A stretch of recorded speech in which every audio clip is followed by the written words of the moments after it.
হচ্ছে লাউ দিয়ে চিংড়ি মাছ দিয়ে রান্না করব।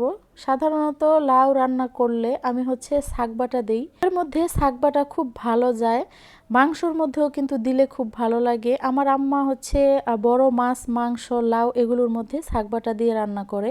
শাক বানানোর জন্য প্রথমে আমি পেঁয়াজ রসুন খোসা সহ কেটে নিয়েছি, দিয়ে দিছি হচ্ছে তেজপাতা। সবকিছু ব্রাউন কালার হয়ে আসলে তারপর সামান্য পরিমাণ জিরা দিয়ে কিছুক্ষণ ভেজে তারপর নামিয়ে নিছি। অল্প একটু শাক, এই জন্য আমি পাটায় বেটে নিয়েছি। এদিকে মশলার সাথে চিংড়ি মাছগুলো কষিয়ে আমি হচ্ছে লাউগুলো দিয়ে দিলাম।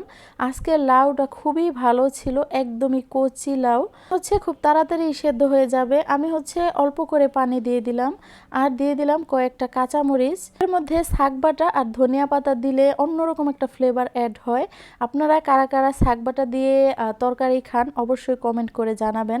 এখন হচ্ছে লাউগুলো সব সেদ্ধ হয়ে গেছে, আমি বেটে রাখা শাক থেকে 1 চামচের মতো দিয়ে দিলাম আর দিয়ে দিলাম হচ্ছে ধনিয়া পাতা। রান্না কমপ্লিট। এত সুন্দর একটা স্মেল আসছিল, এভাবে রান্না করলে খুবই ভালো লাগে।